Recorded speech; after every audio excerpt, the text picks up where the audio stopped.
شوہر اگر انتقال کر گیا 4 مہینہ 10 دن عورت جو عدت گزارے گی، شوہر کے مر جانے کے بعد مغرب سے پہلے شوہر کا انتقال ہوا تو یہ اس کا پہلا دن مانا جائے گا، اور یہاں سے عربی مہینوں کی گنتی گنی جائے گی۔ 29 کا چاند ہوگا تو 29 کا مہینہ مانا جائے گا، 30 کا چاند ہوگا تو 30 کا مہینہ مانا جائے گا، اور ایسے 4 مہینے 10 دن عدت گزارنے کے بعد جس دن 4 مہینہ 10واں دن جس دن ہوگا، وہ 10واں دن پورا کرنے کے بعد مغرب کی نماز کے بعد اس عورت کی عدت ختم ہو جائے گی۔ عورت کی عدت بھی اتنی سخت نہیں ہے جتنی آج ہم لوگوں نے بنا دی ہے۔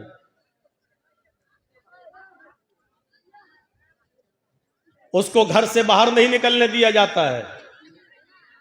جس کا شوہر انتقال کر جائے اس کو اپنے گھر کی چھت پر کھڑا نہیں ہونے دیا جاتا ہے۔ آسمان سے بھی پردہ کرو۔ یہ گھر کی ملانیاں جو ہوتی ہیں نا، حجنیں، یہ زیادہ بکھیڑے کھڑے کرتی ہیں۔ عدت کا مطلب صرف اتنا ہے کہ 4 مہینے 10 دن تک جس کا شوہر انتقال کر گیا وہ دوسری شادی نہیں کر سکتی ہے۔ عدت کا مطلب صرف اتنا ہے کہ وہ 4 مہینے 10 دن تک اپنے گھر میں بھی میک اپ نہیں کر سکتی ہے۔ وہ 4 مہینے 10 دن تک کوئی نیا کپڑا نہیں پہن سکتی ہے۔ وہ 4 مہینے 10 دن تک اگر انہی دنوں میں اگر عید کا یا بقرعید کا دن آ جائے تب بھی وہ گھر کے دھلے ہوئے کپڑے پہن لے، لیکن وہ نئے کپڑے نہ پہنے، کیونکہ ابھی وہ عدت میں ہے۔ اتنا ہے عدت کا مطلب۔ بیمار ہے ڈاکٹر کے یہاں جا سکتی ہے، علاج کے لیے جا سکتی ہے۔ اس کے گھر میں کوئی آدمی، اس کا بھائی یا باپ بیمار ہو جائے تو وہ اپنے سسرال سے، شوہر کے گھر سے اپنے مائکے میں بھی جا سکتی ہے، اپنے باپ کو دیکھنے، اپنے بھائی کو دیکھنے، اپنی بہن کو دیکھنے وہ جا سکتی ہے۔ پردہ جن لوگوں سے اب ہے اس وقت بھی رہے گا۔ اس کے علاوہ عدت کی اور کوئی مخصوص حیثیت نہیں ہے کہ ہم اس کو گھر کی 4 دیواری میں ایسے قید کر دیں، ایسے قید کر دیں کہ اس کو گھر کے دروازے کے باہر تک نہ جانے دیں۔ نہیں، تم عدت کے اندر ہو۔ یہ عورت کے اوپر ظلم ہے، ظلم ہے۔ 4 مہینے 10 دن کی عدت یہاں گزارے گی۔ کیوں؟ 4 مہینے 10 دن کے بعد دوسری شادی کرے گی۔ اس کی وجہ کیا ہے؟ تاکہ اس کے پیٹ میں پہلے شوہر کا اگر حمل ہوگا تو پتہ چل جائے گا، اور دوسری شادی اگر کر بھی لیتی ہے تو دوسرا شوہر 4 مہینے 10 دن کے بعد تو جو بچہ پیدا ہوگا وہ دوسرے شوہر کا مانا جائے گا۔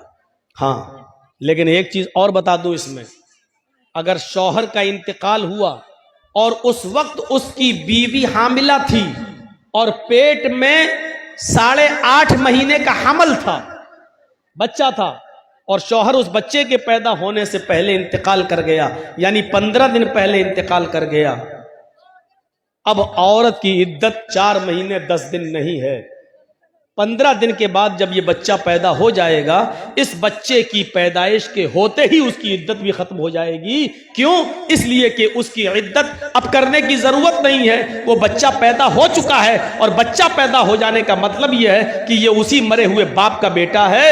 اب وہ عورت 15 دن کے بعد بچہ پیدا کرنے کے بعد عدت کے دنوں سے ختم ہو چکی ہے، اب وہ جہاں شادی کرنا چاہے وہ کر سکتی ہے۔ اب اس عورت کی عدت 4 مہینے 10 دن نہیں ہوگی۔ لیکن اگر شوہر انتقال کیا ہوا ہے اور اس وقت اس کی بیوی کے پیٹ میں بچہ تھا، 1 مہینے کا حمل تھا، تو اب اس عورت کی مدت بڑھ جائے گی عدت۔ اب یہ پورے 9 مہینے تک جب تک بچہ پیدا نہیں ہو جاتا ہے تب تک وہ عدت کرے گی، یعنی 8 مہینے اور باقی رہ گئے ہیں اس بچے کے پیدا ہونے میں، اب وہ 8 مہینے تک عدت کرے گی۔ عدت کا مطلب یہ ہے کہ وہ 8 مہینے تک جب تک بچہ پیدا نہ ہو جائے تب تک وہ دوسری شادی نہیں کرے گی۔ یہاں سے آپ اندازہ لگا سکتے ہیں کہ بچے کو ناجائز باپ کا لقب نہ ملے یا وہ ناجائز بچہ نہ کہلائے، اس سے بچانے کے لیے اللہ کے رسول نے کتنی باؤنڈریز لگائی ہیں اور کتنی دیواریں کھڑی کر دی ہیں، اس سے آپ اندازہ لگا سکتے ہیں۔ ان پابندیوں پر عمل کرتے ہوئے کیا کوئی ناجائز بچہ پیدا ہو سکتا ہے؟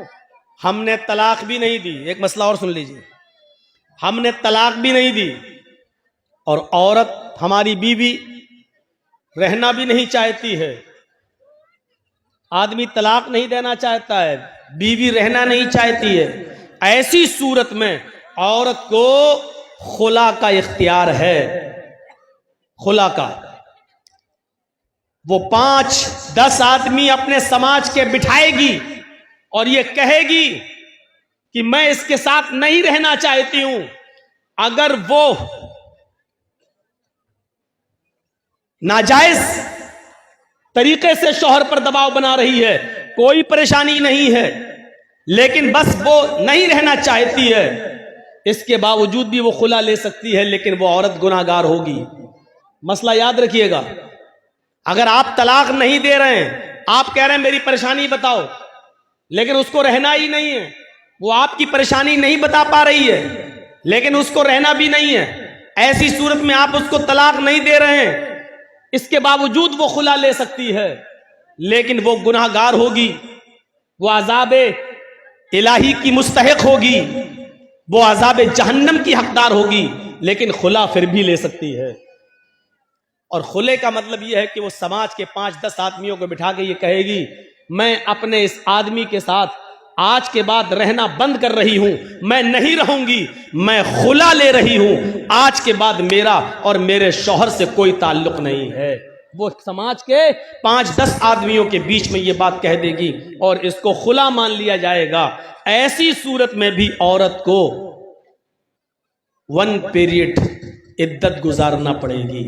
1 پیریڈ عدت کا مطلب اس کو 1 پیریڈ تک، 1 MC تک، جب تک اس کو پیریڈ شروع نہیں ہو جاتا ہے، جس کو ہم لوگ MC بولتے ہیں، جو ہر عورت کو مہینے میں کچھ دنوں کے لیے جو بلڈ آتا ہے اس کو، تب بھی اس کو 1 بلڈ تک یعنی 1 پیریڈ تک اس کو رکنا پڑے گا۔ وہ دوسرا نکاح نہیں کر سکتی ہے، دوسرے سے شادی، کیونکہ اکثر عورتیں خلا جو لیتی ہیں، ہم طلاق نہیں دے رہے ہیں اور اس کو ہمارے ساتھ رہنا ہی نہیں ہے، اس کا چکر دوسری جگہ چل رہا ہے، وہ اس کے بنا رہ نہیں پائے گی، تو ایسی عورتیں آدمی میں بہت سی برائیاں نکال کر کسی طریقے سے طلاق دینے پر مجبور کرتی ہیں، لیکن آدمی طلاق دینے کے لیے تیار نہیں ہوتا ہے تو وہ کہتی ہیں ہم رہیں گے نہیں، خلا لے لیتی ہیں۔ خلا پھر بھی لے سکتی ہے وہ عورت، لیکن گناہگار ہوگی، لیکن خلا لیتے وقت بھی اس کو 1 پیریڈ کا، 1 MC کا انتظار کرنا پڑے گا۔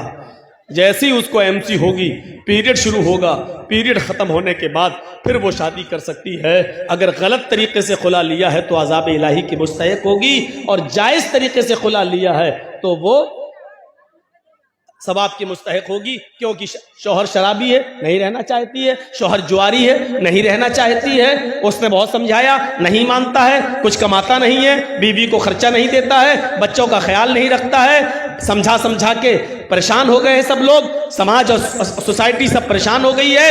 ایسی صورت میں اگر وہ خلا لے رہی ہے اور آدمی طلاق نہیں دے رہا ہے تو اس عورت کا خلا ناجائز نہیں مانا جائے گا بلکہ جائز مانا جائے گا۔ یہاں تک کہ اگر کسی کا شوہر بے نمازی ہے، خوب کھلاتا ہے، خوب پلاتا ہے، ہر چیز کا خیال رکھتا ہے اپنی بیوی کا، لیکن شوہر بے نمازی ہے، بیوی کہہ کے تھک گئی نماز پڑھو لیکن شوہر نماز نہیں پڑھتا، ایسی صورت میں بھی اس کی بیوی خلا لے سکتی ہے، کیونکہ بے نمازی شوہر کے ساتھ نماز پڑھنے والی عورت کا رہنا جائز نہیں ہے۔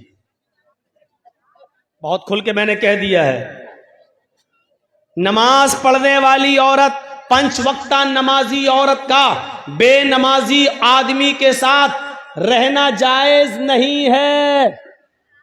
اس کو چاہیے کہ وہ سمجھائے، سمجھانے پر بھی نہ مانے تو کچھ دنوں کے لیے اپنے شوہر کو چھوڑ دے، اس پر بھی نہ مانے تو اس سے طلاق کا مطالبہ کرے، طلاق نہ دے تب وہ 5-10 آدمیوں کو بٹھا کر خلا لے سکتی ہے۔ بلکہ عبداللہ ابن باز کا تو فتویٰ یہ ہے، شیخ صالح العثیمین کا فتویٰ تو یہ ہے، اس کو طلاق کی بھی ضرورت نہیں ہے، اس لیے کہ بے نمازی مسلمان ہے ہی نہیں، اور کسی مومنہ عورت کو کسی کافر آدمی کے ساتھ رہنا جائز ہی نہیں ہے، لہٰذا وہ نکاح آٹومیٹک ٹوٹ جائے گا، ختم ہو جائے گا، اور عورت عدت گزار کر دوسرا نکاح کر سکتی ہے، طلاق کی بھی ضرورت نہیں ہے۔ شیخ صالح العثیمین کا فتویٰ تو یہاں تک ہے۔ یہ بات ایک تمہیدی طور پر تھوڑی سی لمبی بات ہو گئی ہے، لیکن ذہن میں آپ کے بیٹھ گئی ہوگی۔ بے نمازیوں کو بڑا برا لگتا ہے کہ مولانا صاحب ایسا بول رہے ہیں، ہم گھر جائیں گے تو ہماری عورتیں کل سے دباؤ نہ ڈالنے لگے۔ ڈالنا چاہیے،